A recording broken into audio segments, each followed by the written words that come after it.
Leadership qualities గన మీరు పెంచుకోకపోతే ఎదుటి వ్యక్తి ఇలా చెప్తే ఏమనుకుంటారో, నా బాస్ ఏమనుకుంటారో, లేదా నా కింది స్థాయి ఉద్యోగి నేను గట్టిగా చెప్పామనుకోండి ఈ పని చేయాలని అతను ఏమనుకుంటారో అని చెప్పి అనుకోవడం ఎప్పుడైతే ప్రారంభం చేస్తారో ఆటోమేటిక్‌గా వీరి యొక్క లీడర్‌షిప్ క్వాలిటీస్ తగ్గిపోతే ఒక మేనేజర్‌గా అంటే ఒక లీడర్‌గా రాణించడం వీరికి చాలా వరకు కూడా కష్టమవుతుంది.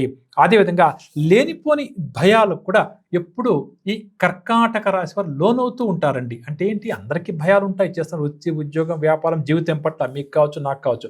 కానీ ఈ కర్కాటక రాశి వారి విషయానికొస్తే ప్రధానంగా కూడా లేనిపోని భయాలు, ఆందోళనలు వీరికి ఎక్కువగా ఉంటాయండి. దీనివల్ల ఏమైపోతుందంటే నా జీవితం ఏమైపోతుందో, నా ఉద్యోగం ఏమైపోతుందో, నేను ఈఎంఐస్ కట్టుకుంటానో లేదో, నా పిల్లల్ని చదివించుకుంటానో లేదో చెప్పేసి ఆలోచనలు ఎప్పుడూ కూడా వీరిని వెంటాడుతూ ఉండడం వల్ల వీరు నిజంగా చెప్పాలంటే ఉద్యోగ జీవితంలో ఏ ఎత్తుకైతే ఎదిగే శక్తి వీరికి ఉంటుందో అంత ఎత్తుకు ఎదగలేక ఇబ్బంది పడేవారిని గమనిస్తుంటామండి ఎక్కువగా ఈ రాశి వారిని. అలా కాకుండా